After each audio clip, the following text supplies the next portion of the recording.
It's the way to go. Eat a fig, not a pig. Let your kindness show. If it's your wig or a jig or a swig, do you dig? Big. It's the way to go. It's Big Fat Vegan Radio. When something's fat, there's a lot to show. It's gotta be fat to help the movement grow. Making fat loud chat that won't be flat. It's fat. And here's our show. It's Big Fat Vegan Radio. I just got that vegan glow, like a drag queen Colleen Patrick-Goudreau. I'm a YouTube vegan cooking up good eating. Veganism makes me glow. It's Big Fat Vegan Radio. All right, vegans, all together now. When something's fat, there's a lot to show. It's gotta be fat to help the movement grow. Making fat loud chat that won't be flat. It's fat. It's the way to go. It's Big Fat Vegan Radio. Hey everyone, welcome to Big Fat Vegan Radio. We're podcasting from New York City to discuss veganism in all of its glory. I'm here with Ben Strothman, also known as Honey LeBronx, everyone's favorite vegan drag queen. I spaced out a little. Sorry. Do we stop and start over? Yeah, or is this the beginning of this episode because I thought as is? I spaced out. What if we just stopped caring? What if this, guys, this is what you're getting. Hi, welcome. No, You're I'm listening, gonna tell you why, and we're talking. But I'm going to tell you why I spaced out. I have a really good reason. Because I was reading that line and I thought to myself, oh, for the next episode, what we should do is Ben will be like, hey, everyone, welcome to Big Fat Vegan Radio. We're podcasting from New York City. And then I'll go, and San Francisco. Yeah. That's why I honestly, that just made me sad. But, oh, I'm sorry. Yeah. But that'll be cute. That'll be a cute little thing to do on our first bi-coastal episode. All right, I'll do it again. Okay, okay. All right. Energy and theme song. Hey, everyone. Oh, Ben, you have to stop talking. I'm done.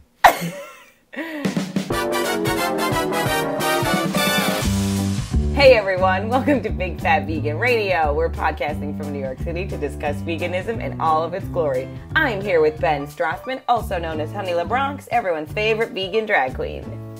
And I'm here with Laura Yaz, vegan writer and entertainment know-it-all. You can check us out on Twitter and Facebook by searching for Big Fat Vegan Radio. We've got a great show today, so let's get to it. Hi, Ben. Hi, Laura. How are you? I'm good. I'm tired, but I'm good. How are you? I'm tired, too. Girl, You're it's tired, 1:06 in the morning. Don't tell people that we're recording in the middle. Well, now it's 1:07 in the morning, so... Wow, our clocks are really synced up. What's that? Our clocks are synced up. Oh, I thought you swore. I was like, what is she swearing? I thought I heard the F word. We're on Mac time. That's what it is. We're both on Mac time. We're on Mac time. Mac We're punchy. time. So, Laura, I have a personal question for you. Okay. What did you have for dinner last night? Oh, well, it was my best friend Colin's birthday yesterday. Mm-hmm. And he wanted to go to a Japanese restaurant in Brooklyn called Terri that he loves. And so we went there, and I was very full upon arrival because I had eaten far too much with you earlier in the day. Yeah. And I was like so full. It was crazy how full I was. I was shocked when you told me after that. You're like, oh my God, I'm going out to dinner after this. I was like, good luck. Well, it was like 2-3 hours later. I thought I'd be fine. Anyway, so I was really full. So in my head, I was like, I'm going to get a seaweed salad and miso soup and a avocado cucumber roll, and that's going to be it. I couldn't even eat it. Oh my God. It was delicious, though. though. You didn't get that much food. I told you just to have a coffee and dessert or something. Those are small. I wasn't not going to eat dinner. I got small items. And then we went to dessert after that, where I had a decaf coffee and a scoop of chocolate sorbet. Oh my God. Have you had chocolate sorbet? You ate yesterday like Thelma and Louise Drive. I did. I've been doing that like every day. Let's just keep on going. You know what I did today? I took a break, and I took a break from packing, and I went to the vegan lunch truck. Which vegan lunch truck? The Cinnamon Snail. The Cinnamon Snail's by you? No, I went completely out of my way. Oh my God. You're still lucky that you can go out of your way-ish. For me, that would just be impossible getting to the Cinnamon Snail. Yeah, well, I mean, I'm not working right now. What did you have for dinner? For dinner, let's see. Well, I went to the gym like late last night, and on my way back, I wanted to grab a little something, and just happened to pass by a falafel cart. And one of the things that I will get is falafel over rice. With just barbecue sauce. It's really good. If you're not from New York City, you'll just get like some kind of like flavored seasoned rice, like a yellow rice with lettuce, tomato, cucumber, onion, and then like 4 or 5 balls of falafel. I don't think I would want barbecue sauce on that. Not to judge you. I know you're a big lover of barbecue sauce. Well, it's not even that I'm a big lover of it. I think all the other sauces they tend to have are dairy-based. But what about with tahini? the exception probably of like hot sauce, but I'm not... I don't mind spicy, but there's like certain time and place for spicy. I don't want spicy on my falafel. And I don't know, I love barbecue sauce. It's probably just all the sugar. They usually have tahini. Well, a lot of times when I see tahini dressing, like some places I've been to have had dairy in it. Really? And it's just, yeah, sometimes it's like tahini. I don't know. Maybe I'm wrong, but... I think you're just being paranoid, because tahini is tahini. Yeah, but, I also went to a falafel place once, and, like, I was like, 3 falafel, please. And then, like, we're watching the guy take an egg, crack it open, dump it into the falafel batter, and he's mixing it in. And I was like, what the hell was that? And he looks up incredulously. He's like, oh, it's beef. Like, as if, like, what the hell are you asking me? It was an egg. And I'm like, why are you putting an egg in your falafel? And I kind of, like, raised a stink about it. I'm like, this guy's putting eggs in his falafel! And me and 3 falafel-eating friends left, and we went to the neighboring falafel place, like, right next door, of course, because we live in New York City, and this was in the East Village. And we told the guy next door, like, that guy puts egg in his falafel. He's like, are you kidding me? Anyway, so, I don't understand how that experience made you think that there's dairy in tahini. My mind works in mysterious It ways. sure does. I'm complex. And I am a mental acrobatic gymnast. You are an onion, Honey LeBronx, with I am many an onion. layers. What is this about people? People always say, peeling the layers of the onion. I say, put the onion in a food processor. It doesn't even make sense. It does. Why bother peeling it? Just put it in a food processor. You still have to peel it before you put it in the food processor, or you're going to have the outer skin in your onion. You're going to have an outer skin in your onion. You're going to have an outer skin in your onion. So to finish talking about what I ate last night, long story short, whenever I get, when I went vegan,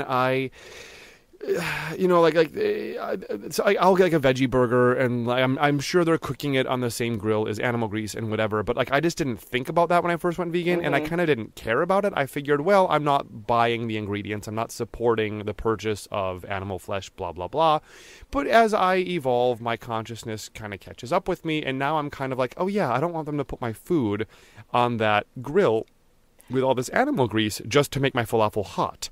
It's not like the falafel's not cooked. I'll just have it cold. Yeah, I'm not as picky about that kind of stuff as you are. I'm not as... I used to not be. This is like a very recent change for me. And the last time I got my falafel from a sidewalk cart, I just said, you know what? Don't even heat them up. Just put them on there. But this time I asked the guy, I'm like, hey, could you put the falafel on a piece of aluminum foil on the grill? He's like, well, I don't see why not. And I'm like, yeah, I just don't want it to touch any of the I don't want it to touch any of the animal grease. And when I mentioned that, he's like, oh, okay. And he took his tongs and set them aside. He's like, well, I won't use these tongs because these have touched the grill. And like for the rest of the thing, he was very like respectful of like trying to keep it all kosher, if you will, or halal, whatever. And I had a lovely meal. And so it's the return of hot falafel over rice for me, which makes me very happy. He was very accommodating. He was a very sweet guy. That sounds nice. Yeah, you sound nice. No, I don't. I just coughed. Oh my God. You think it's terminal? Yeah.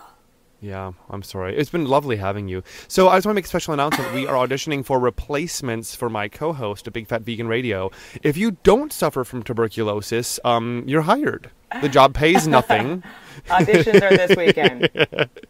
In fact, if you can understand what I'm saying, you've passed the audition. If you don't cough in the audition, you get the job. Girl, if you don't cough on air, you are so hired. And if you're awake for recording. Oh, you don't have to be awake for recording, girl. If you can talk in your sleep, you're hired. Nice. So, anyway, people can actually, if you're listening to this and you want to, like, follow along with our the things that we mention or recommendations or restaurants that we talk about, just follow along with the show notes. Go to bigfatveganradio.com, and Laura will so dutifully post any notes there so you can follow along with this episode. Or if you're driving, don't do that right now. Yeah, not the best idea. Yeah. So we wanted to quickly talk about the Seed, because it was the big event here in New York City, and we were both there, although Ben was not there that much. I could not get my shit together that weekend. I was having a hard time showing up for life. Sorry? I was having a hard time showing up for life that weekend. You were doing a lot of stuff. I was. But I was there, for 48 hours. Yeah. So a lot of people, I actually got to meet a lot of you listeners, and that was really cool. That was a lot of people awesome. came up and introduced themselves to me. So thank you if you did that. It was really a thrill for me to get to meet you in person. Yeah, we actually, one of my highlights of the Seed was one of many highlights, was meeting Matt Salerno. He's one of our listeners, and he was so adorable. He could not wait to meet you and me and Erin Red. And he wanted pictures with all of us. He was such a sweet little thing. I think I got a picture of me holding him up in the air like I was carrying him over the threshold. Really? I haven't seen that. Cute. I don't think I saw it either. I think it's on his camera. So Matt Salerno, if you're listening, of course you're listening. You're our biggest fan. Send us that picture so we can put it on the website. Yeah, put it on Honey LeBronx's Facebook page. Yes, Matt Salerno. If you send me that picture, I will make it Honey LeBronx's cover photo. No, I will make it Ben Stropin's cover photo for a magical day that you can that you can live to tell your adopted grandchildren about. Nice. Yeah, no, it was a really great event. It's a little bittersweet to talk about it, but yeah, it was really, I feel like it was a great success, and I got a lot of great feedback. Everyone seemed to really love what I did with the main stage, and it was really a thrill for me. I got to introduce, one of my absolute favorite authors, Kathy Freston, and meet her, and she was amazing, and I can't say enough good things about her. She let me talk her ear off, and she signed a book for me. She was a total doll. For those who aren't familiar with what we're talking about, Laura was I think we mentioned it in our last panel, or I think we mentioned it in our last episode. Laura was the moderator for all of the speakers on the main stage. Yeah. So she got to introduce everybody to. It was awesome. I'm so proud of you, girl. Oh, thanks.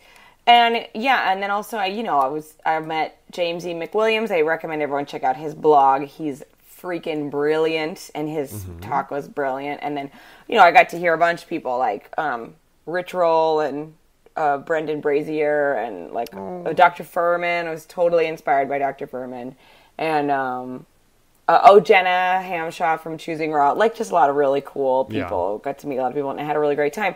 So, I think the thing that we'll mention that we'll go into more on another episode is that so the co-founder, my friend Erin Red, our friend Erin Red. That's our girl. And her co-founder who helped create the Seed with this base team at 82 Mercer, they've parted ways, and unfortunately, it's not a pretty picture so far. So we're gonna have Erin on to tell her side of the story, because unfortunately, it does seem that she sort of got the short end of the stick on this deal, and I don't even think she got a stick. She really didn't.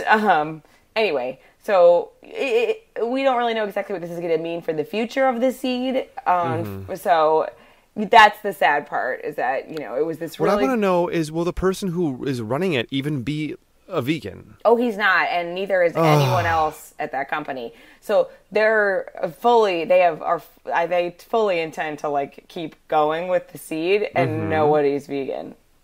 So they're basically just hey, we can make a lot of money off of vegans. Well, it's hey, we've got this all put together now. I guess we don't need any vegans to be involved anymore.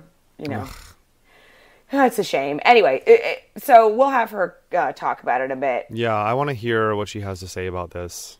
Yeah, it's too bad. Yeah. So anyway. Yeah, Say I la I didn't get vie. to hear any of these speakers. Like, I heard a little bit of Jenny Hamshaw, and I think I saw Dr. Furman, like, introducing himself to the audience. But you know what? I couldn't remember why I wasn't there. For so much of it, I was getting over a really bad cough. I know cough doesn't sound like much, but like I was waking up in the middle of the night with like a dry coughing fits, and like I was just not feeling well, and I just had to let myself rest, and You also because it was a were really busy week for performing, me. though, But like both. I did get to see some awesome people there. Everyone knows that I have like my heart has a boner for the vegan bodega people. Oh, yeah. So Eric and his wife Gita, I'm always talking about them, but they're my heroes. They were there, so I was kind of just like hanging out with them the whole time. It was actually fun. They let me. I hung out with them and like was like helping them break down their booth afterwards. They're just so cool. And I really could not get away from the Regal Vegan was there, and like I should have just pulled up a chair to their table and been like, what's for dinner? Okay, what's for breakfast? What's for lunch? I ate 3 square meals from them. And of course, you know, V-Spot was there, so I was getting my empanada on and my whole wheat lasagna on.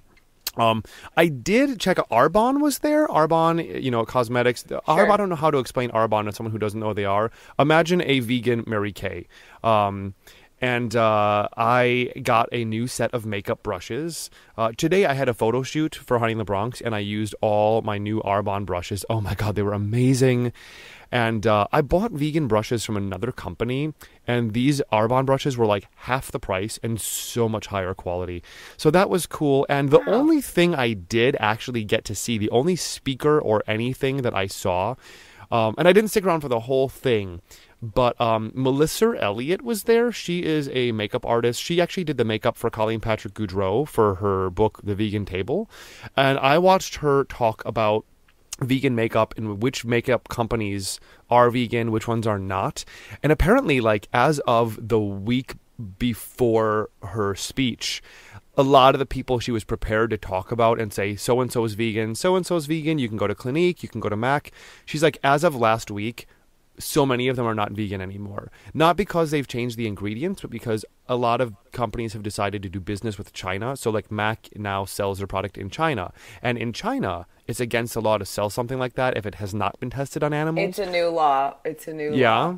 So all these people that normally would not test on animals are now testing on animals. Well, so if it's I'm gonna people buy... who pledged to be cruelty-free who've gone back on their pledge now because Exactly. they'd rather have the business in China than worry about the people who are concerned about animal testing. Estee Lauder falls in that category too, and they own a lot of makeup companies.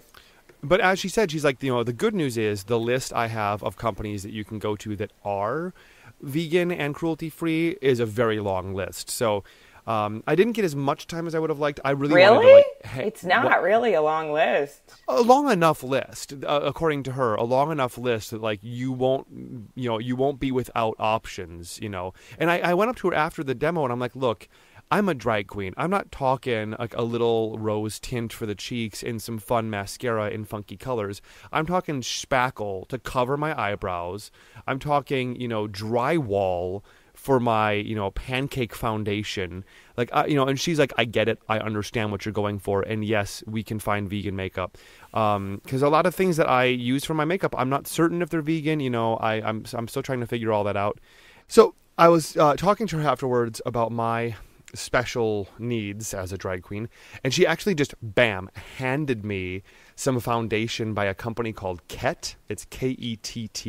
She gave me their Fix cream makeup, and she just said, here, try this out, see if it covers the way you'd like and see how it works, and you know, if it does, you know, contact Kett Cosmetics and, you know, see about...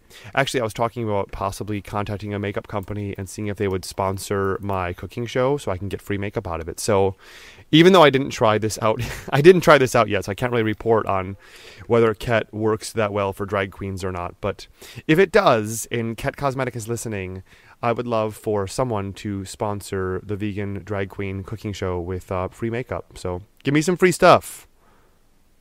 You're funny.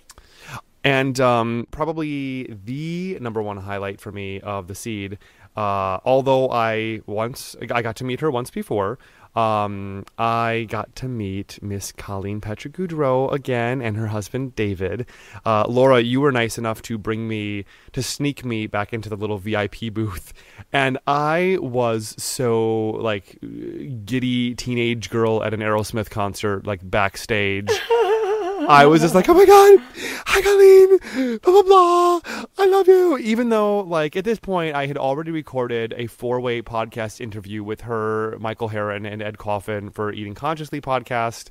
Like, I know this woman well enough, but I was still just like, oh my God. You know, it felt like I got to meet the Pope. That's what it feels like anytime I meet Colleen Patrick-Goudreau, is like I get to meet the Pope. So I got to see her, and then, afterwards, after the seed, I was talking to Erin Red, and she's like, so what are you up to after this? And I'm like, nothing. And she said, well, I was going out for dinner with Colleen and David, and I don't remember if she invited me or if I was just like, well, I'm not going out to dinner with anyone. How about I go out to dinner with you guys? And Erin Red was nice enough to dub me her gay husband and to take me out to dinner.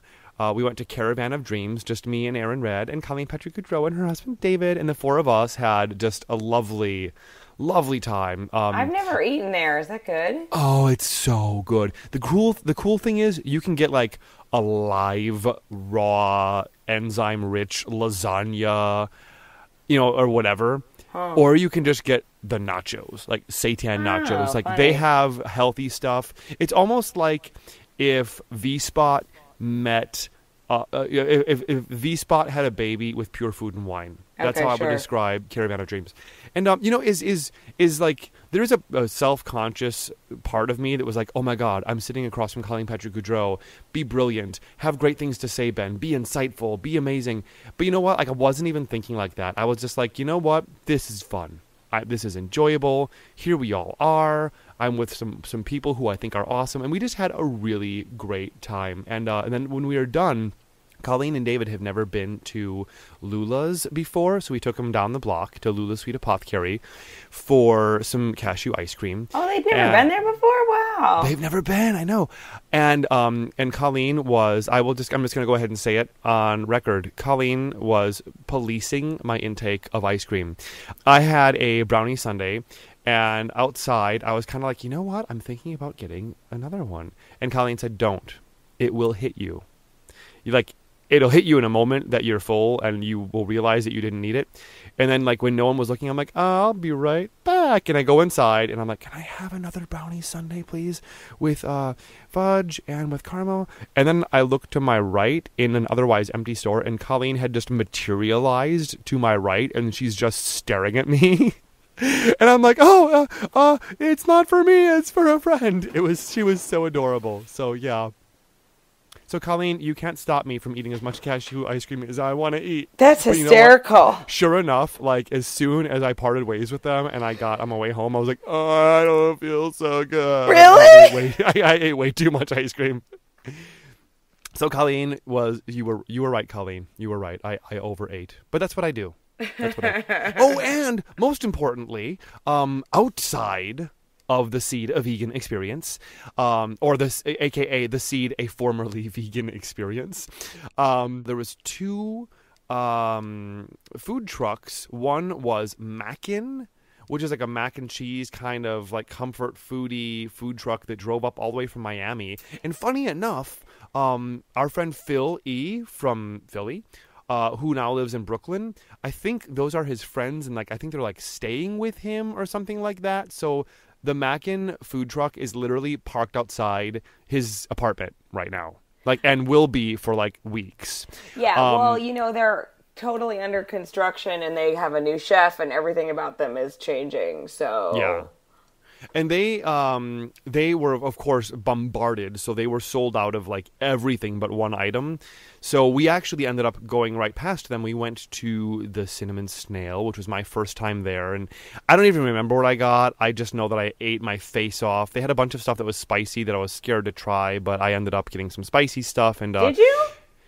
I got some kind of, like, I don't remember what I got. I never remember what I eat, but I don't feel like you got spicy stuff. You were being very timid when you were. No, with you know me, what I got? Some kind of timid. mustard. I got some kind of like mustardy tempeh. Yeah, kinda. that's like their least spicy sandwich. Yeah, that's like specifically what I requested, was like the least spicy thing. Because I had a drag performance that night, and I was just like, I just don't feel like having spicy stuff in my stomach when I am hosting bingo. Mm-hmm. So, yeah, so that was that. So the Cinnamon Snail was awesome, and you are so lucky that they are just a short Harriet Tubman trip away from you. They're not really. Well, I said Harriet Tubman, so you still have to like kind of take the Underground Railroad to get there. The subway? But, yeah. Well, sure. It's an Underground Railroad. The subway. The subway is an Underground Railroad, is it not? Let's review. It's underground. That's exactly what it is. And it is a railroad. It's exactly an underground. Nothing could describe it better. I want to write a parody song where Harriet Tubman is singing "I've Been Working on the Railroad." No, I want to perform as Harriet Tubman in drag and lip sync to "I've Been Working on the Railroad."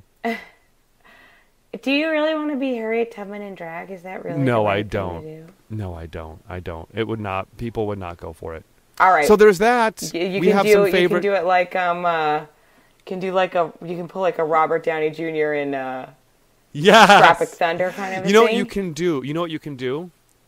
You can do what you want to do in living color. Okay, I'm sorry. Anyway, we have some favorite things. And one day, I promise you, one day we are going to have a cute little song that introduces this section. Something and field roast with noodles. Yeah. Seitan and tofu and tempeh with cheese. Peas, tempeh with peas. Tempeh with peas. We can have it with cheese.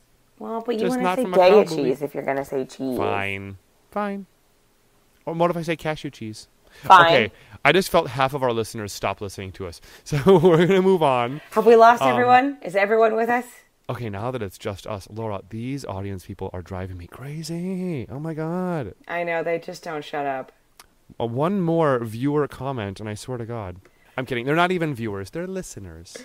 But It's true. It's funny how the instinct to say viewers, that just shows what a TV culture we are. It is. It is. I picture them like sitting there slack-jawed, just looking. You know how like you play a song for your friend on your iPhone, and like even though there's no video, you're both sitting there side by side looking at the phone. Like there's no need. There's no need to look at it. Nothing's going to happen. Yeah. Laura, why don't you tell us about some of your favorite things?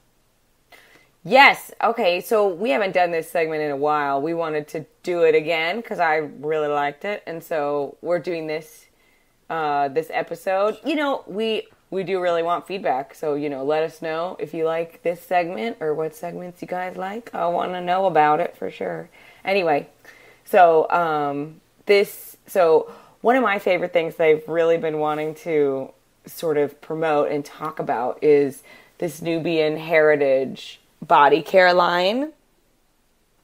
And it's just like soaps and lotions and shea butter and all the normal stuff, but I just had such a good experience with the rep, with the whoever the woman was I met at the festival where she had a table.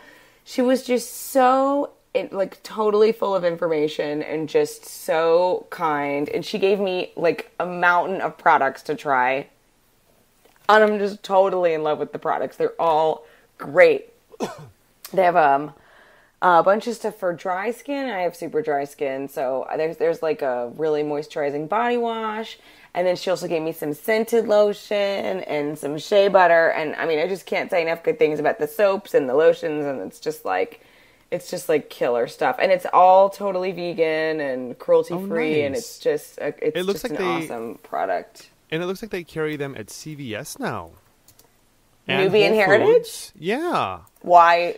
Wow, I've never seen it. It looks like their website is down, but they have like a link to their Facebook page, which seems to have a lot more information.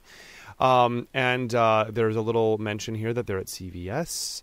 Cool. And looks like they're also at Whole Foods. If you're listening to this and you want to check them out, if you go to their website seems to be down, but they have tons of info on there. It's NubianHeritage.com. The woman I met told me that the website's under construction, so it's not like the best resource right now, but I'm sure it'll be up soon or whatever. But yeah, their Facebook page has a ton of information on it. Their website will redirect you to the Facebook page, which has everything is there. And they're available at Wegmans, at Vitamin Shop, at CVS, at Fairway, at Whole Foods, and at Earth Fare. So, I would like to mention one of my favorite things is my friend Cynthia King. Our friend Cynthia King has a dance studio. Cynthia King Dance Studio is in Brooklyn, and I just did a photo shoot for her recently for a little dance piece coming up that her students are doing. And I don't even know where to start in talking about what I love about Cynthia King, because there are so many things, and the woman is just so badass and so ballsy. Basically, the photo shoot that we did is for this dance piece where, with like, you know, okay, imagine that you're sending your little kids to like a ballet class and they're going to do a recital. Well, the recital that they're doing is going to basically have very strong animal rights, animal liberation themes to it. Basically, it's sort of a way of protesting animals used in the circus. So like these kids are like in cages and being set free from cages. So like the photos that we did were like kids behind bars, like in cages, making sad little faces, but still wearing fierce ballerina outfits. And then we were carrying this giant paper mache fork through Brooklyn to Prospect Park. And one of the pictures, like all of the ballet girls are holding this giant fork, and they are like scooping up two scared little girls like they're gonna eat them for dinner, and the two little girls have these scared faces like, we don't want to be lunch. And it's just like, and the kids are all totally into it, like they get the meaning behind it.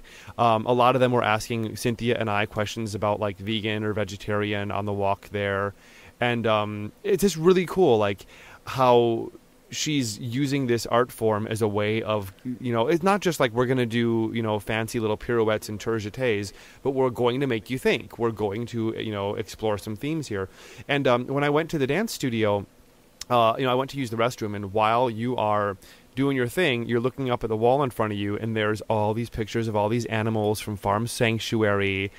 And it's like everywhere you look around, like, oh, look, there she's displaying the DVD case for Vegucated. Oh, look, there's a DVD case on display for Meet Your Meat. You know, and none of it is like, you know, scary imagery or over-the-head messaging. But like everywhere you look around there, like every opportunity she can, there's some plug for animal rights or veganism. And I just think it's so awesome. And one thing people should know about Cynthia King... Oh, she's the creator and sole proprietor of vegan ballet slippers. Yeah. She created them because she's a ballet dancer. She's a vegan. She couldn't get vegan ballet slippers, so she created them. Yeah, she's basically the world's only manufacturer of vegan ballet slippers. She is, yeah. Yeah, so if you go to cynthiakingdance.com and you click on the top right, there's a little link for ballet slippers. So if you need ballet slippers, these are the only ones you can buy that are not made out of dead animals. Yeah, so, I can't tell you how happy dancers are when you tell them about this, or moms who have little girls who are in ballet. They want to get them, yes, you know, ballet slippers that are not leather, and then it seems really like such a hopeless journey when you're looking for that. Yeah. And I know so many people that you'll be like, oh, check out Cynthia King's vegan ballet slippers, and they just flip their lid. They're just so excited and grateful for the option. Well, I can relate, because I am looking for, as a drag queen, I would love to find a pair of like, you know, character heel taps. And the main place in New York City where all Broadway people go for their tap shoes or for their character shoes or dance shoes, everything is leather. And even if they can custom make something for you that's not leather, the sole is still made of leather.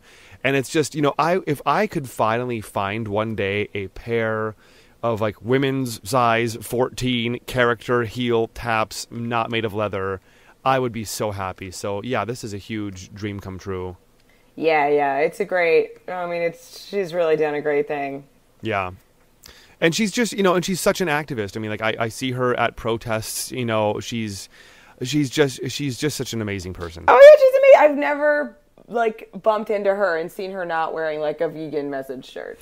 Yes. Yeah. I'm trying to think what protest I was at that I saw Cynthia at, but yeah, she's just always out and about, and you know, and just using every opportunity she can. And my last Thanksgiving 2011, you know, we were in Brooklyn having dinner with Cynthia King and her family, and oh my God! First off, everyone brought something amazing, and it was just a food orgy. It was so much food. It was a big my God! Thanksgiving. It was a lot of food. Yeah, I hope she does it again this year, because that's what I want to do for Thanksgiving. Oh, sweet. Yeah. So, let's move on to our big fat vegan food segment. Mm-hmm. We have been meaning to talk about this place for a long time. In fact, I could swear we fully had this discussion for episode 1, but when I went to edit the episode, somehow that audio was just missing. We totally had this conversation. Yeah, but it went missing, so I think it wasn't Weird. meant to be. On Monday nights, I study Icelandic at Scandinavia House. And then after that's done, that's at like 38th and Park. And then when it's done, I go to my roommate's drag show at 24th and 7th. So I walk down to 23rd Street. And when I get to 23rd and 6th, there is a sandwich shop called Terri, Terri. And they are just a really amazing little sandwich shop. They make shakes. They have cupcakes and brownies and They're a cookies to-go style shop, so it's not Yeah. like a sit-down place. It's like a grab a sandwich and go, but you can sit at the counter and eat. Yeah, they have a little counter you can sit at. It's like a little lunch counter. One thing that's unique about Terri, I don't even know how they maintain this because you can't I don't know if you can ask this on a job application, but their entire staff is vegan. Not vegetarian, they're all vegans. They're all vegans. And they're all real bright-eyed, bushy-tailed, smiley, happy, enthusiastic vegans. And it's one of my favorite parts about going to Terri is, first off, it's I start to salivate when I just walk in there. I'm so excited about their food. I get emotional. Yesterday we went there and I almost started crying. Their food is so good. But the staff is just so smiley and happy. Yeah, so we went there yesterday, and we were very conservative in how much we chose to eat. We really didn't want to... we really held back. Yeah, we really held back. We only had 3 sandwiches ourselves. between the two of us. But what did we have? So definitely my favorite thing there is the... okay, I assure you this is vegan. The bacon... chicken cheddar ranch. It's the bacon cheddar chicken ranch, and it's my favorite sandwich. The bacon cheddar chicken ranch. It's my favorite sandwich. It doesn't get to be your favorite sandwich. It's my favorite sandwich. It was already my favorite sandwich before you were born, actually. That's totally not true. I totally ate a Terri before you ever ate a Terri because I remember the first time you told me that you ate a Terri, I was like, please, I'll go there every Thursday. I bet you I've eaten more bacon chicken cheddar ranches at Terri than you have. That's not possible. I have had a bacon cheddar chicken ranch every Thursday for the last year. I've had one every Monday for the last month. Yeah, I have you beat. I guess I'm going to have to just start eating more of them. It's fine. You'll definitely beat me now. Here's the thing. I have this weird thing about food. If I find something I like, I just want to keep getting that. I don't want to switch to something else. I really have that problem at Terri. That sandwich is so good, and It's I so love good. it so much. I always go in there and I'm like, I'm going to try something new. I am going to try a different sandwich. And then I look at the menu and I go, I'll have the bacon cheddar chicken ranch. And a Butterfinger shake. My God. I'll have the live long and green juice. Thanks. Okay. Milkshake brings boys yard. Who was that girl? Who sang that Oh, song? I don't know. Milkshake? That Kellis. awful girl. Kellis? Is it Kellis or Kellis? Milkshake brings all the boys to the yard. Oh my God. I didn't know what that noise was for a second. I thought you were playing a sound effect. Please never do that again. So I'm going to keep that sound effect. And from now on, we're just going to drop that into future episodes. Just me going, milkshake brings all the boys to the yard. There we go. I'm setting that to music, and that is going to be our Big Fat Vegan Food theme song. Gross. No. Mark my words. Mark my words. I'm going to do something with that in GarageBand and make it fierce. Or our song for Big Fat Vegan Food segment can just be Cher's Wagon Wheel Watusi on a loop. Why would it be that? Because why wouldn't it be that?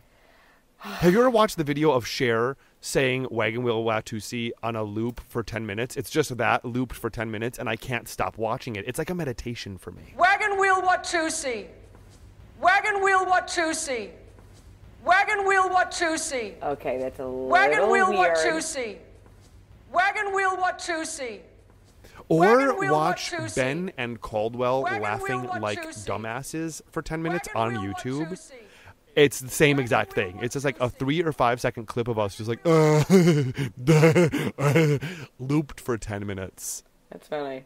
Yeah, it is funny. So anyway, they have their food is polarizing. I'm just going to say it. It's polarizing. Their food is polarizing. Like, you will want... Okay, when I used to work at Sacred Chow, I always told people, get a menu and then check everything off as you go because you want to work your way through the whole menu. I would say the same thing about Terri, but the problem is you just can't. You can't, because you will find like 2 or 3 things that are your favorite, and I can't make my way past the bacon chicken cheddar ranch. It's so good. But also very good is their quesadilla is good. Yeah, it's is great. Good. I like that a lot. They and what else did we get? So we got yesterday we got a bacon chicken cheddar ranch. We got the quesadilla. And then I don't know why I was so afraid to try it, but we had the breakfast wrap. Oh, I forced Ben to get it. She forced it upon me. And I think here's my stupid thinking. I didn't want to get it because I thought, well, it's just tofu scramble on a wrap. I can make tofu scramble at home. In fact, I make that all the time. It's so good. But it was so good. In it. Yeah, they have like what it was some kind of like a breakfast sausage inside. And greens.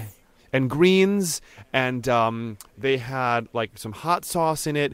It was so good. I had like a little Meryl Streep moment. Like you'll know that I really love my food because I'll be like whimpering while I eat it. It's a really good wrap, and it was really funny because we got the bacon cheddar chicken ranch, and I took 2 bites of it, and I just thought to myself, I can't share this sandwich with Ben. I just can't bring myself to do it. I let you. And I he took was a bite, so in love I with let you the finish tofu the rest. scramble. I was like, do you want the whole thing? Because I can just eat this sandwich. Yeah. I don't mind at all. Yeah. So I had a bite of it, it was so good. What is on their breakfast wrap? I'm pulling up their menu right now. Sausage and greens. Sausage and greens. Where is it? Wraps. Breakfast scramble wrap is it's scrambled tofu, Daya cheddar. Oh yeah. Italian sausage, spinach, and hot sauce. And it's so good. It's like my new favorite thing. It is real good. And then Tomer is I met Tomer. He used to come in when I worked at Sacred Chow. He would come in all the time, and such a cutie and just such a sweet guy. And he's the manager there. And I never get to see him because I always go in on Monday nights. Like I get there at like 9 o'clock.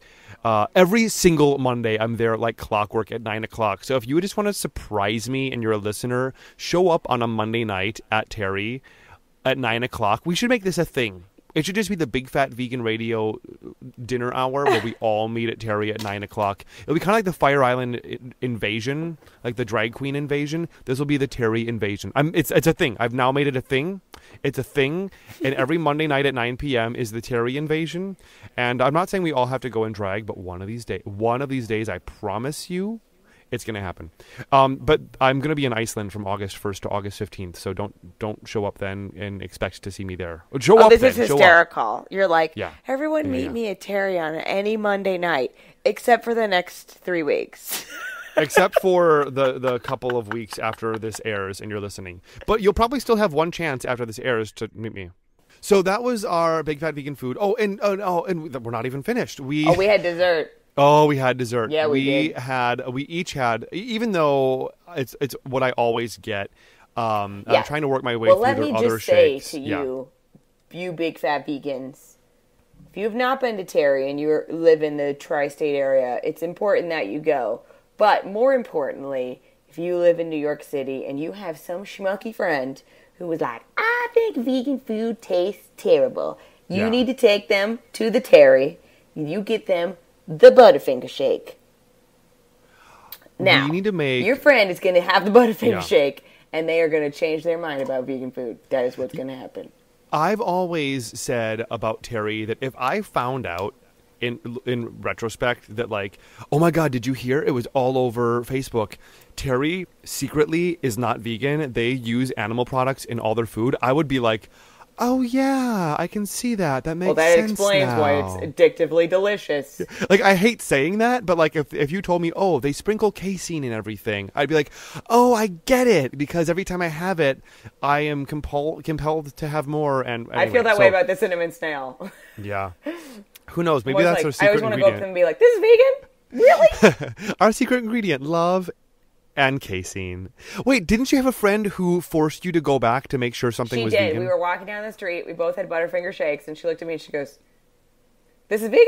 She did that about 4 times. And I was like, yes, it's vegan. And she was like, are you sure? Because it's really good. And so then eventually she was like, I think we should check because you're going to get sick because I'm really allergic to dairy. And I was like, I've had this milkshake before and been fine. She goes, I want us to go back. So we went back and she was like, so this is totally vegan? And then the girl, you know, whatever, she had a conversation with the girl. I wasn't really listening. And the girl told her everything that was in it and like showed her the ice cream container and everything. And then we walked down and she was like, yep, it's vegan. Wow. Yeah. You know what? We should make buttons for Terri. It would be TTTT. Taken to the Terri. So after you take your non-vegan friend there, you're like, here you go. You're getting pinned. It's true, though. If anyone's I like was vegan food taken is to the disgusting, just give them that milkshake.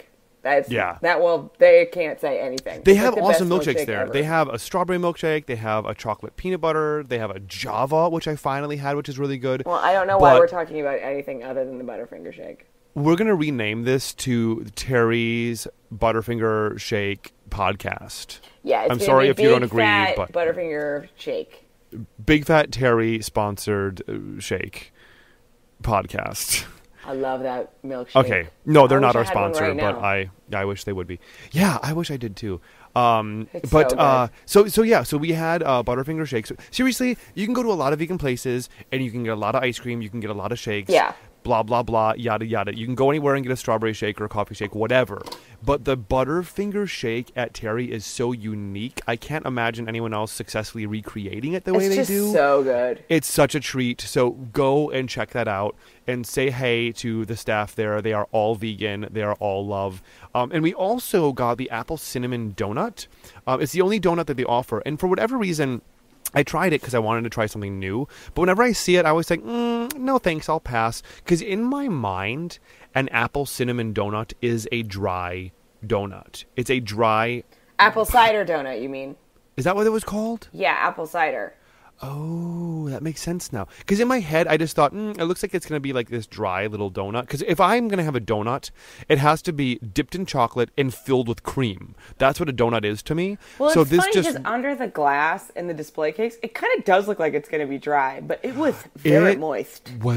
It was crying. It was it was moist. like melt in your mouth. Delicious. Yeah, it was like a really moist... How do I describe it? I'm trying to get away from using the word amazing because I realized I use it too much. It was better than I expected it to be. It was really good. You know what? I was like, whatever. It'll be an apple cider donut. It'll be good. I took a bite and I was like, ooh. Yeah, it was real almost. good. It was almost maybe not quite in flavor, but in richness, it was almost buttery. It was so rich and moist and delicious. So it surprised me. It was a new favorite thing. I wish I had one of those right now. Well, I have a not closet. Yeah, they wouldn't keep it on the closet. I have a freezer full of so delicious coconut ice cream sandwiches. So all right, just brag, why don't you? I'm going to have another one of those after we're done. So, okay, we have some listener mail. I just want to call it viewer mail. I want to call this viewer mail, but It's totally not. It's totally Listener. not. You guys can't even see me. You guys, Listeners. what am I doing? What am I? If For you this can to see be me, a what am I video doing right podcast, now? we'd need What a am I lot doing more right now? equipment. What am I doing with my hands right now? How many fingers am I holding up? 4. I don't even have 4 fingers. I had them removed just to make a point, is that they can't see me, so they're not viewers. That's so ridiculous. listener mail. People can... Oh, you'll have to excuse me. A cat wants to be on my lap. A cat Come here, wants to be baby. there. Okay. Come here. You want to be on the show? Oh. She is on our second episode. Have you noticed that? Is she? Can you hear her? Yeah, you hear her go, meow. It's really cute. I'm good, because every now and then when I'll listen to Our Hen House and you can hear their pit bull Rose, like she'll just chime in about stuff. Mm-hmm. And I'm glad that we officially have a mascot. Why don't you introduce our Big Fat Vegan mascot to our audience? Samantha. This Ladies is Samantha. and gentlemen, my cat, Samantha. She's not well. Oh, what's She the has matter? a lot of, she's got health problems. Yeah. So she's a she's in project. her cone again. She's back in the cone. Yeah, which she does, she styles so well. Yeah. Very styling in her Elizabethan collar. Beautiful. And then she also has some urinary problems right now. She has little infections, so she's on antibiotics. Oh. This is what happens when you take cats in from the street, people. Yep. However, I highly recommend doing it, as she is basically the greatest cat I have ever known. So, Here comes our listener mail. You guys can, remember, you can always find us at bigfatveganradio.com where we list all our contact info. You can call us at 315-VEGAN-01. That's 315-834-2601. You can email us at bigfatveganradio@gmail.com. We're on the Twitter. You can tweet us at bigfatvegans. And you can like us on Facebook. Just look for Big Fat Vegan Radio. So our first listener mail comes to us from Laura's mom. Well, it's not really listener mail. Basically, I was just chatting with my mom, and she asked this question, and I thought it was hilarious. I'm living for this question. This is the question I'd always hoped that we would get. Yeah, right. It's a dream question. Yes! So basically, she was talking to me about coming on a big road trip with me that I'm no longer taking, but I was talking about taking. She was like, well, maybe I'll come with you. And I was like, do you really think we're going to have fun being in a car together for 7 days, Mom? Do you really think we'll have that much fun? And she goes, well, I don't think I can eat vegan food for 7 days. And I was like, why? She goes, I poop so much when I eat vegan food. And I was like, oh, yeah, well, that's normal. And she was like, I poop a lot. Like, It's really bad. I have to, like, stop eating vegan food so that I can get it under control. And, Ben has totally... I just totally remember you talking to me about, you're like, oh, we have to answer a poop question. And I was like, it was my dream. When we first talked about having a podcast, I wanted to do a whole episode on pooping and farting. I just wanted to talk about it. Here we are at last. I know. That day has come. One of my favorite parts of the Oprah vegan episode, which is terrible, but whatever. Mm-hmm. It's not terrible. It's just that, it's imperfect. Anyway, so the Oprah vegan episode, in it, my favorite part of the whole episode is when Kathy Freston is talking to one of the employees at Harpo, and he's like, I've never had so much gas in my life. And she's like, okay, yeah, well, it's totally normal because you don't normally have this much fiber in your diet. You've basically, increased your fiber intake by 100%. Yeah. And he's like, okay. And she's like, so your body needs time to adjust to these things. Right. It takes time. It doesn't happen overnight for you to suddenly be Also, I found that for myself, and I think it's very true, is that when you first go vegan and you, like Kathy says, you're taking in so much fiber. Also, you're eating healthier foods. I think your body really does a really fast detox kind of a thing. Mm-hmm. Yeah, exactly. And also, I really think that people who don't have a lot of fiber in their day-to-day diet, and I really think my mom is one of those people because she's allergic to a lot of fruit, so she doesn't eat a lot of fruit. Mm-hmm. And then suddenly you have a ton of fiber in your diet. I mean, you're going to feel that if you make that change. It's an extreme change. I feel like a lot of the things that people complain about when they first go vegan or when they try to go vegan, a lot of people's chief complaints are things that just about every vegan I know talks about this 3-week window. Like, after 3 weeks, your taste buds kind of change. After 3 weeks, your body kind of regulates itself. After 3 weeks, your body kind of adapts to the gas and the need to evacuate the bowels so often. I certainly don't identify with that anymore. That doesn't happen to me anymore as much. Like, I know what foods not to eat if I don't want to be, caught having to go to the bathroom. There's a certain time of the day that I would be much more likely to eat a big, huge raw spinach salad with tons of veggies and stuff in it. I just think you learn your body after a while. You know when it's an appropriate time to eat certain foods because they might, push things through your system a little better. So, for the most part, after a little while, your body catches up, and the gas and the digestive schedule, as it were, it's not such a problem after, just stick with it. If you're going vegan and this is a problem for you, just stick with it. And after about 3 weeks, I think, most of your chief complaints will just kind of go away. Yeah, I'm also going to recommend that, if this is really something that's happened to you, that you, have a vegan day and you like have diarrhea, then you should maybe look at leaning into the diet a little bit more, slowly work more fruits and vegetables into your diet as you become 100% vegan, Yeah, if you go from like a red meat eating McDonald's consumer to overnight, like I'm going to go 100% raw vegan tomorrow. Yeah, you're going to shock your system. So, even if you don't go raw, it's just like, because even if you eat like the Terri bacon cheddar chicken ranch sandwich, that sandwich just has so much more fiber than a real bacon cheddar chicken ranch, which is like no fiber in it.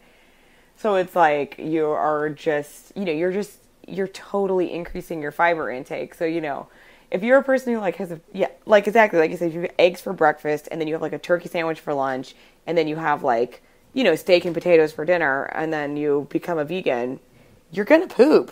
Like, it's going to happen. You should be so lucky. There are people starving people in China who can't even poop. You know what? Enjoy it. Pooping. There's people in this country who can't poop because they don't eat anything with fiber in it. And the other thing is, I think that because we don't eat enough fiber as a culture, it's like, oh, farting is gross, pooping is gross. Like, we really should be farting and pooping because we should be digesting our food that quickly. It should be moving through us that way. And honestly, if you're not farting and you're not pooping irregularly, you're not getting enough fiber. Yeah. These things are meant to happen. Yeah, so, I mean, we're not used to it because it's not in our culture, but, like, I'm over it. You know what? I fart, and it's because I eat good. There's a reason God designed us to fart, and that reason is because farting is funny. No, it's to get the gas out of you. It's to get the gas out by laughing about the farting, because the farting is funny, and it causes laughter, and the laughter gets the gas out of you. I like that, but I also had an ex-boyfriend who was really intolerant of me farting, and which is totally unacceptable, men, for the record. And I remember I finally looked it up, and I was like, I Googled it, and I pointed at it, and I was like, do you see this? And if you hold in your farts, it's really bad for you. Yeah. I don't necessarily believe that it's bad. Well, I'm sure whatever. It's on the internet, Ben. Me and Laura, a lot of things are on the internet, okay? The internet. You can Google why should I vote for Mitt Romney, and the internet will tell you why you should vote for Mitt Romney. I don't agree with those reasons. What? That's not a fact. That's not, those aren't facts. Those are opinions. There are facts about why you should not hold your farts in. Yeah. I'm voting for Roseanne. I remember she's you running. And me That's and a real thing. Are you really voting for her? No. Well, I don't know. I'm torn. I know I shouldn't vote for Roseanne because the current Democratic candidate does need my support, and any vote for Roseanne is a vote taken away from Barack Obama. But you are in a blue state where it's safe to do that kind of move. I'm not like, yay, Obama. Obama was the greatest president ever. But you know what? He's not. He's not Mitt Romney. He's absolutely not the greatest president ever. Yeah, but he's not Mitt Romney, and I'm not ready for Mitt Romney to be my next president. I know a lot of people are against that lesser than two evils outlook, but bottom line, that's sort of really true. It's really true here. And however, everyone knows what Roseanne means to me. This would be like if Björk was running for president. I'd be like, I kind of have to go and do my thing. Like, God, I really like imagining what Björk would wear if she was running for president. And today, it would be weird. I would like to say that this is a great day for America, and we've got to band together for our country. She would wear weird clothes. She would. She would absolutely wear weird things. She'd have like a swan This would be like if suit. we found out that Peggy Bundy was running for president, or Sharon Needles, or RuPaul was running for president. Roseanne is my everything. And I don't know if I'll ever have a chance in my life again to vote for Roseanne as my president. So I just might have to vote for her. But if I get enough hate mail saying don't vote for Roseanne, here's what I'll say. If you want me to not vote for Roseanne, if we can get up to 1,000 likes on our Facebook page, I will not vote for Roseanne. But otherwise, I'm going to do it. Why are you bribing our listeners? I wasn't bribing them. That's weird. Why would they care who you voted for? I'm holding my vote for ransom. You shouldn't let our listeners decide who you vote for. I'll tell you this. I will vote for Mitt Romney if we don't get 1,000 likes on our Facebook page. No, you won't. It's going to happen. Dude, no, you won't. It's going to happen. That's ridiculous. Everybody better like our Facebook page. How are we going to get 1,000 likes on our Facebook page? I feel like this incredible pressure is now upon us. If we don't get 1,000 likes, I'm gonna take. I'm kidding. Okay, so Stop threatening everyone to like our Facebook page. Okay, fine. If we don't get 1,000 more subscribers to Honey LeBronx's YouTube channel, By 1,000, he means 5. yeah, by 1,000 I mean 5. If okay, we get if we don't get 5 more likes on our Facebook page, if we get Yeah. 5 subscribers.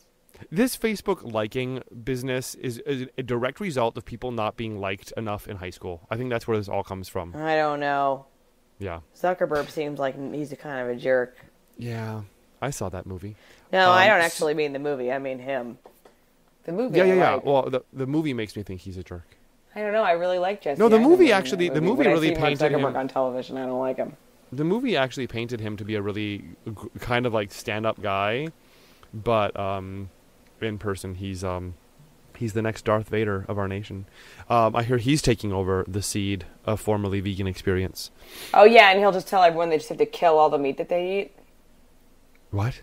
He does that. Do you know about that? No, what? What? Yeah, he's Mark like a Zuckerberg person says who this. sets himself goals every year, and he set himself a goal this last year that he wouldn't eat any meat that he didn't kill himself. Ugh, you know what? So he should was stick to mostly any of that. vegetarian. That's the bottom line. He was mostly vegetarian, but he did kill a few animals. Great. So the answer to our food problem is we all need to desensitize ourselves to killing. He's not interested in answering any question. He was just doing some billionaire playboy bullshit experiment because he could and because he wanted to. Yeah, we all need to reacquaint ourselves with the joy of killing and become a species of murderers. Yeah, whatever. So we have a Facebook question that actually just came in from I don't quite know how she's pronouncing this name, but Nayla Costa. Okay. That sounds like a drag name. Nayla, if Nayla is a real first name, then I'm so coming up with a drag last name for that because like pretty great. Ladies and gentlemen, Miss Nayla Broad. Nayla Broad. I'm sorry, that's so offensive.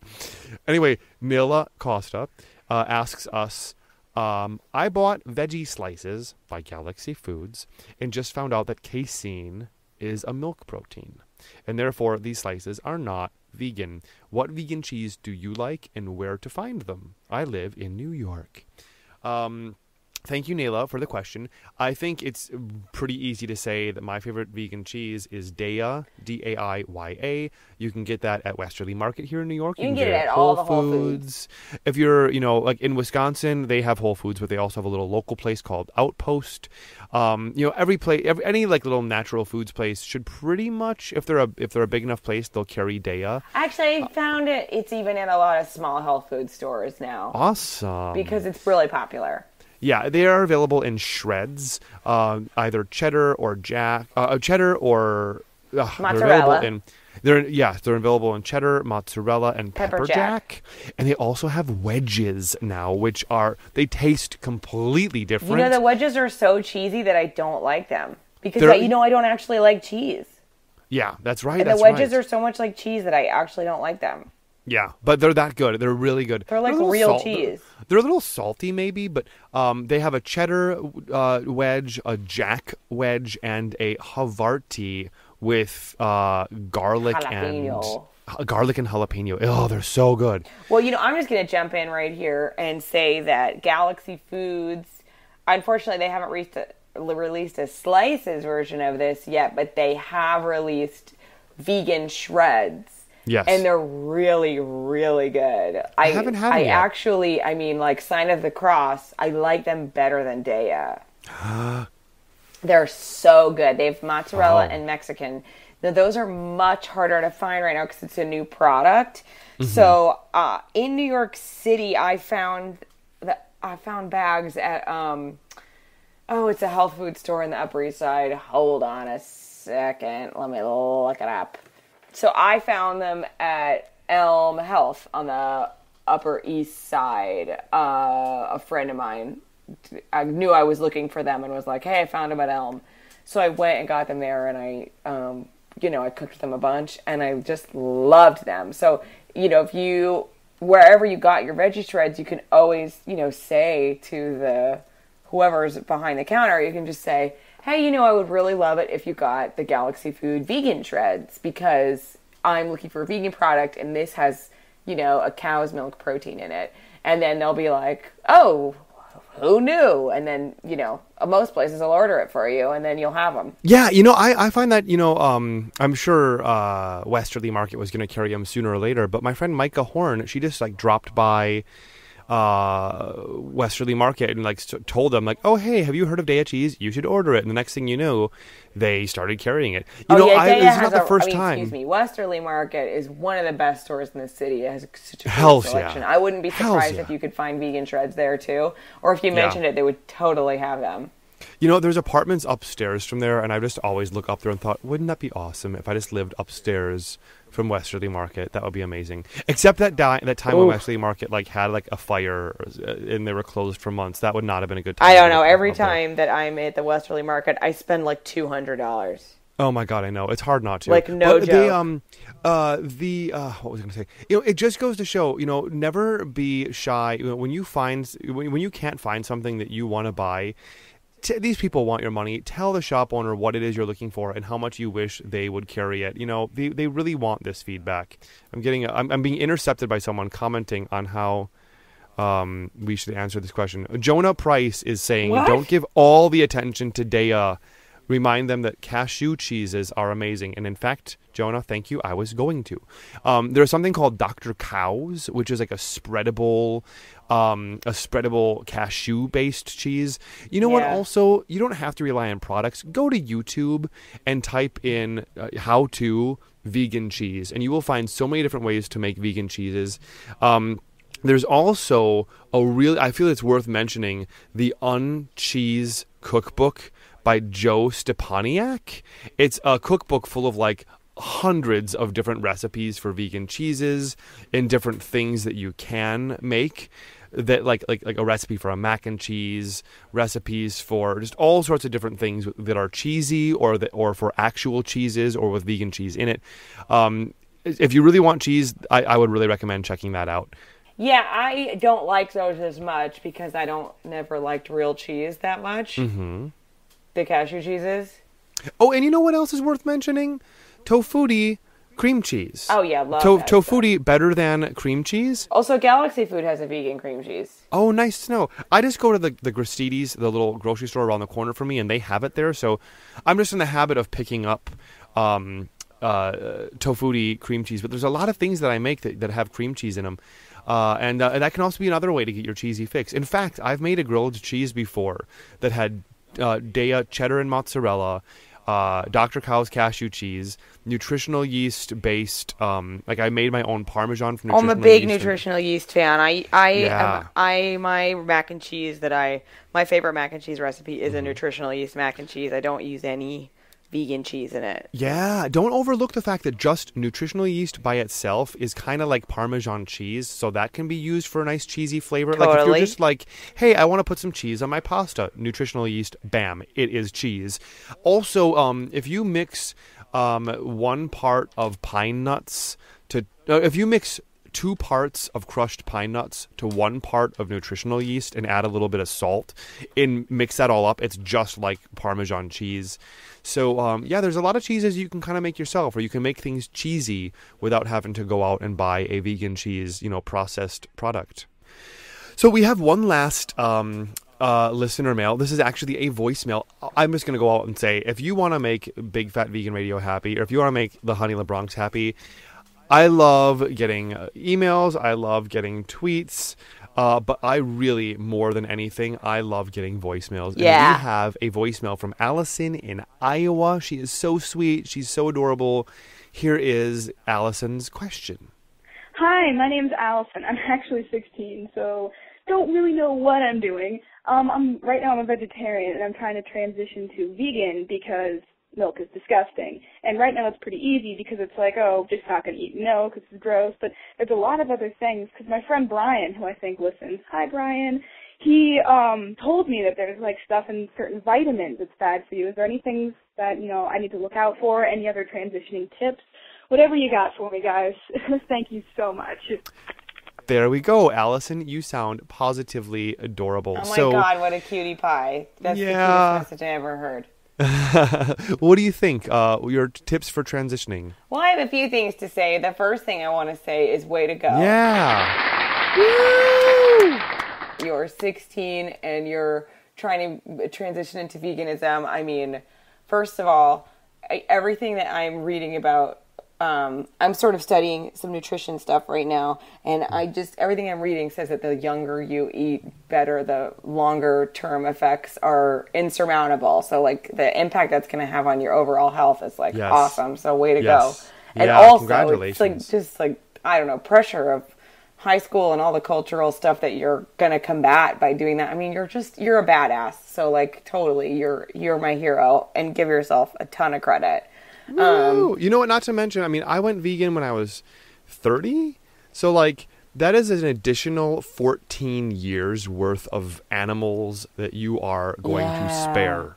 You know, that is 14 years of like carbon footprint reduction, 14 years of suffering that Allison in Iowa is choosing not to contribute to, and 14 years of like inspiring other people and leading by example. So Allison, and that's just for you to catch up to Honey LeBronx. That's not counting the rest of your life. Right. So calling out my age. So Allison, yes, you're my hero. You're the one that called out your age. I'm just helping. I didn't really even call out my age by that. I am 33. I am a healthy, happy 33. Good for you. In fact, I'm almost exactly 33 and a third. So I am 1/3 of a century old. Okay. I wouldn't look at it like that. That's a little... I don't mind looking at it that way. I am only 25% of the way through my life. I'm going to live to be 135 years old. You're living for a century. 135. I'm going to live to be 135. Mazel. Tada rabah. And I will live through 3 palindromes. I will have lived through 1991, 2002, and 2112. That's why I want to be 135, because I want to live to see 2112. After 2112, I can kick the bucket. I don't care. But I figure I'm going to have to live to be 2112 in case Christine Quinn is voted. In case Christine Quinn becomes mayor, I will have to wait until 2112 until she stops buying herself 4th and 5th and 6th terms. Anyway. All right, that's really scary. Don't talk about that. Yeah. So, Allison, I think, transitioning tips, you're asking about, things that are like bad for you or whatnot. I would say, so long as people make this debate all the time about, but are you getting your B12? Are you getting this? Are you getting that? Look, just remember one thing. As long as you make the majority of your diet whole foods, unprocessed, raw when you can, plant-based foods, you really can't go wrong. I try to make sure that at least once every day or two, I have a big raw spinach salad and I just throw in a bunch of veggies, even things I don't like mushrooms. If I get a salad and have them chop it to smithereens, I'm a little obsessive compulsive. I actually counted how many times he chopped my salad by hand. 237 times. 237 chops to my salad. And the things that I might not like are so tiny, I don't even notice that they're in there, and the flavors are so amazing. So find a way to make it easy to work a lot of whole foods into your diet, like unprocessed things, and that's really the best way to make sure you're getting a lot of your nutrients. B12, of course, is something that people need to look out for in their diet. This is heavily debated, but you know what? I just make sure. No, actually, Ben, I'm going to disagree with you. It's not heavily debated. You need to supplement B12. If you're going to be a vegan, you have to supplement B12. Yep, but I have even heard debates where people are saying that people don't. I know this is going to be controversial. Some people are even saying you do not need to supplement B12. That people who, that some people who need to get most people need B12 because of all the animal crap that they're eating, and that's why the body needs the B12. Raw vegan athlete Tim Van Orden says if you want to make sure you're getting vegan B12, just double your B6. Like somehow you double your B6 and it becomes B12 in the body. What I'm saying is there's a lot of misinformation out there. I'm just going to say that I don't agree with that at all. That doesn't line up with anything that I'm reading, and that you need to supplement B12. Yeah, and I'm going to say most registered dietitians, like 95% of them, are going to tell you to supplement B12. And I'm going to say that I don't side with any of these conflicting arguments. I'm just going to say there's a lot of like different information about B12 or how much you need or where you can get it from, or, oh yeah, well, even though they have B12 in kimchi and in certain seaweeds and in nutritional yeast, it's not absorbable by the body, or it's not the kind of B12 the body needs. Look, I just think if I just supplement my B12, then I don't have to spend my time worrying about all that kind of stuff. So take a B12 supplement, maybe take a multivitamin, make sure you don't have one that has iron in it, and just make sure you're eating a lot of... It's really good if you just look up and get yourself a multivitamin that's intended for vegan people. Yes. Like Dr. Furman's, his supplements are intended for people on a plant-based diet, like that kind of thing. You just want to look for that kind of multivitamin. And honestly, everyone should be taking a multivitamin anyway on a regular daily basis. So it's a really good part of a routine to just get into anyway. Yeah. And, other transitioning tips aside from nutrition-based transitioning tips, go back to episode 2 and listen to our top 5 tips when our friend Jeremy wanted to know tips on how to make the change to be vegan. A lot of the same stuff that we told him, tell people that you're doing it, listen to podcasts, stay educated, but you might want to go back and listen to some of that for some other tips that will help you. Yeah, and if you're already vegetarian, you're just looking for ways to stop eating dairy, it's just like, I'm just going to tell you to just just ask for things without cheese and, see how you feel about eating them. Right. Because I eat a lot at regular restaurants just saying no cheese on things, and it's really pretty okay. Yeah. Yeah. You'd be surprised how many things you don't actually need. Like back when I was Pizza. a big meat eater. Pizza's good without cheese. Hell yeah.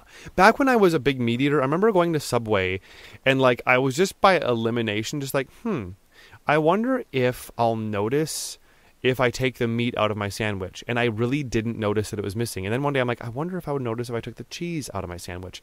And the yeastiness or the sponginess of the bread itself, I was like, it kind of almost has a kind of a cheesy taste to it to begin with. And it was just interesting to see how when I took certain things out that I thought I was leaning on, I really didn't miss them. Yeah, definitely. It's true. Ellen talks about that in that great little interview that she had, or that little segment she did on Rachel Ray with her wife and their chef. And Rachel Ray's talking to her about pizza, like, how do you eat pizza? And Ellen goes, just get it without the cheese. It's delicious. In your head, you're like, how could it possibly be? But once you eat it, you're like, oh my God, this is delicious. Yeah. It's totally true. So that's it for our listener mail. Laura, do you have any special, especially heartbreaking announcements for our listeners? Well, I'm moving to San Francisco. She's leaving New York is what she means to say. I'm leaving New York City. Yeah. It's not really sad for me, but... It's sad for all of us. Here's the thing about your choice to move 3,000s away from Terri. I'm sad about that. Okay, yeah, that just made me really sad. It's funny because you're kind of like I need to eat all of this stuff before I go. And you'll be back. The cool thing about living in New York is that sooner or later everyone comes to visit New York. So it's true. I talk about this on Red Radio. I was on episode 33 of Red Radio just on Monday it came out. Mm-hmm. So listen to it. But I talk about the move on there. Just basically my job is moving out there, so I'm moving out there. And it's happening kind of fast. So in my mind, I'm hearing that song. In my mind, I'm hearing that song from Muppets Take Manhattan. It's time for saying goodbye. Where all the Muppets decide. It's the saddest song ever. That's the saddest song ever. And that's the song that I'm going to be hearing the week that you leave, which is this week. Which is right now. We're in it. Which is right now. This is happening. The cool thing is, this is San Francisco is a very vegan-friendly town. Yeah, you're going to kind of be neighbors with Colleen Patrick-Goudreau. Sort of. And the Vegan Source girls. Yeah. And a whole new crop of vegan restaurants. So speaking of travel, I mentioned earlier, I am going to Iceland. I haven't been to Iceland since 2006. I've never been to Iceland in the summer.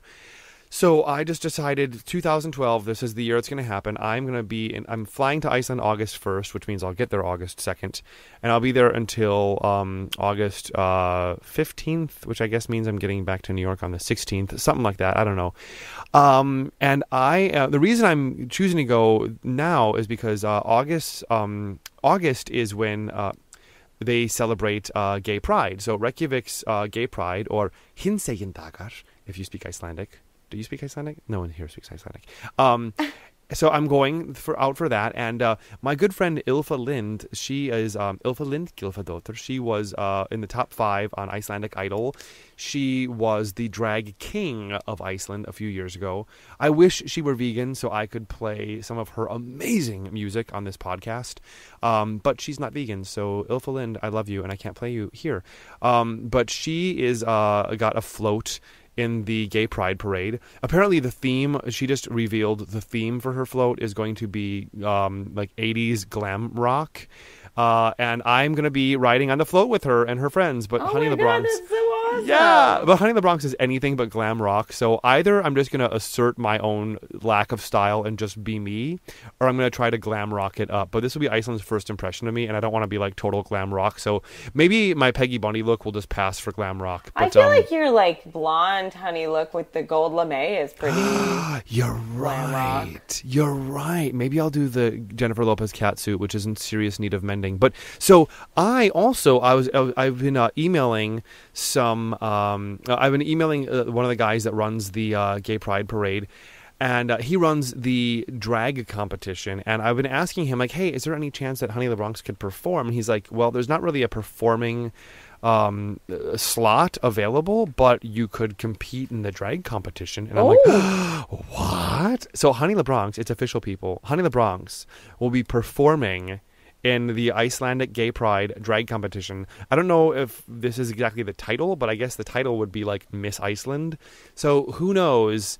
In 1 month, I might be reporting that I, Honey in the Bronx, am the reigning Miss Iceland Gay Pride. I would just love to snatch a title in a different country, especially one where I speak the language, because jag talar isländska.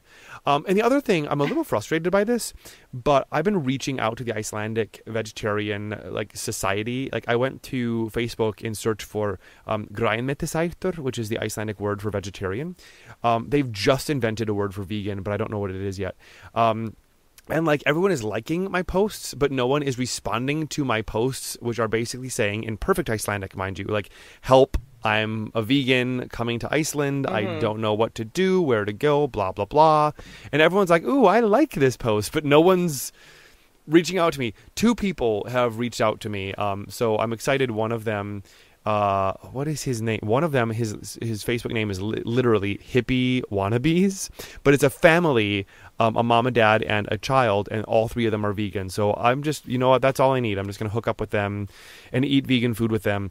I'm hoping to make an episode of my cooking show out there with a famous Icelandic vegan, but she's also not returning my messages. So Sola, if you're listening, I want this to happen. You better call back. Yeah, and I'm also just trying to think, how am I going to prepare for my travels to Iceland? So I'm just thinking I'm going to pack a huge sack of almonds, rice, dried garbanzo beans. I mean, I can get the rice there. Dried garbanzo beans and a bunch of gluten. And I figure with those 4 ingredients, I can make a lot of stuff. So there's that. And speaking of my cooking show, vegandragqueen.com, hopefully in about a week or 2, I will be posting episode 5, where I am joined by 2 very special guests.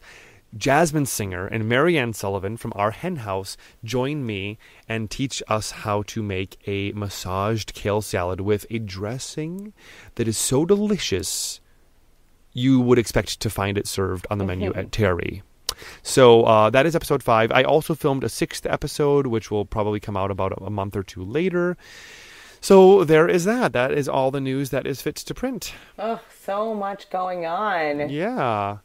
We'd like to give a special shout out to, of course, our friend, the Michael Heron. Our theme song composer and friend and lovely vegan. Follow him on Twitter at MikeyPod. MikeyPod.com is his website as well.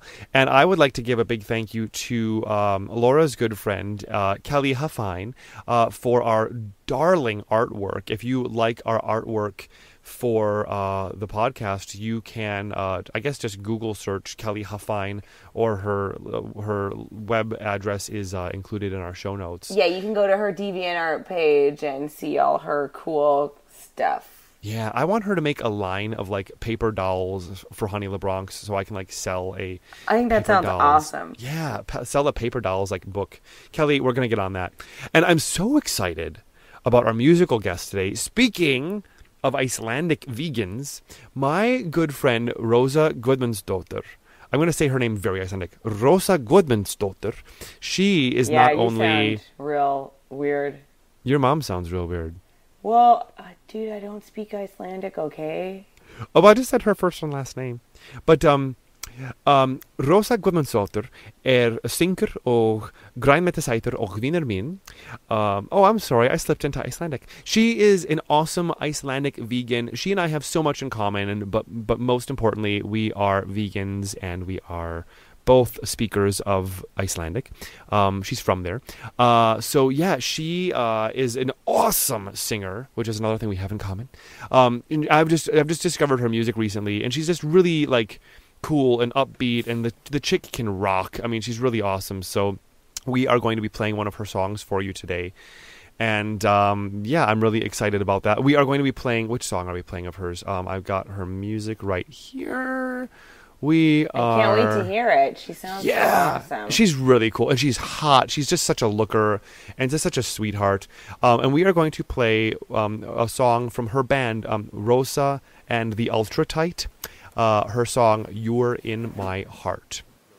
I think that's all we got today for Big Fat Vegan Radio. Yeah, let us know what you thought of this episode on our Facebook page, or send us a tweet, or leave us a voicemail. We would love to hear from you. Thank you, Laura Yaz, for joining me today. Thank you, Ben Strothman. Yay! And everyone, we hope you all have a great day out there. And we hope you like our Facebook page. And that's pretty much it.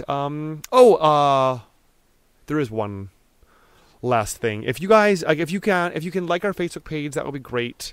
And if you could also just if you have time. If you don't have too much already to do on your to-do list, if you could just go vegan!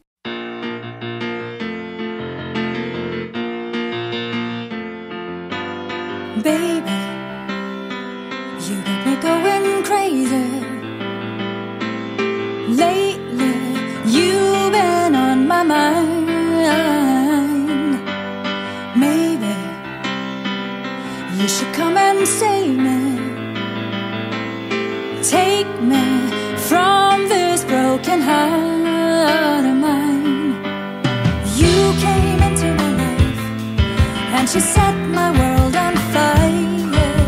You came into my life, now come back again and make my life complete. 'Cause you're in my heart. You're in my heart. You're in my heart. 'Cause you're in my heart. Love me. Why don't you come and love me? Talk to me. Tell me what you are. Hold me. Why don't you come and hold me? Touch me. Take my breath away. You came into my life and she set my soul on fire. You came into my life, now come back again and make my life complete. 'Cause you're in my heart. You're in my heart. You're in my heart. 'Cause you're in my heart. You're in my heart. You're in my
I'm recording.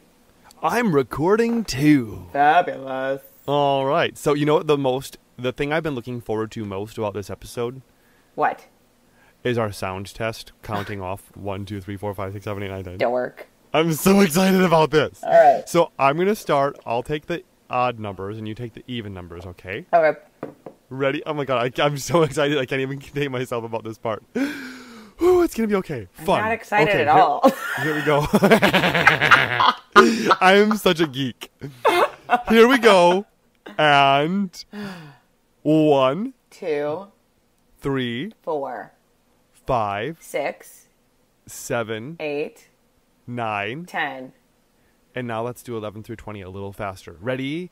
And 11. 12. Oh, I'm sorry. I You didn't said hear faster. Okay. I'm sorry. I couldn't hear you. I thought you said, oh. Okay. All right. We'll go again. So ready? And 11. 12. 13. 14. 15. 16. 17. 18. 19. 20. I say, okay. All right. I was going to come up with something funny, but not I funny. say potato, you say potato. I say tomato, actually, instead of potato. All right. So we got that out of the way. All right. I think that So- was, I'm just going to say as a side note, that I think that was pretty darn funny. And that if you put that as an outtake at the end of the episode, it would be super funny. What, our sound test? Yeah. Well, that whole thing where you're like, I'm so excited. I'm like, oh my God, I'm so not excited. Me too. We'll use it. We'll use I it. mean, if you can like do it as like a blooper at the end, it could be really funny. You want to sing happy birthday Okay, now? so I'm pumped. Are you pumped? Mm-hmm. You're lying to me. I'm pumped to the max You're extreme. as pumped as you're gonna get. All right, so You don't want to sing happy birthday? happy birthday. You have that in the sound test notes that you want us to sing happy birthday. Oh my God, that's right. Oh, could we? Yeah, I'm down. Okay, ready? 5, 6, 7. Give me a note. 8. Give me a note. La la la la la la la la la la la. Okay, here we are, and happy birthday. Sing along with me, you bitch. Happy birthday to you. Happy birthday to you. Happy birthday, Mr. President. Happy birthday to you. I hate when people harmonize. Okay, good. Cool. Does it make you uncomfortable when people harmonize the end of happy birthday? No, but apparently I just made you uncomfortable. I harmonized at the end. Oh, well then you would have made me uncomfortable, yes. Well, all right, fine.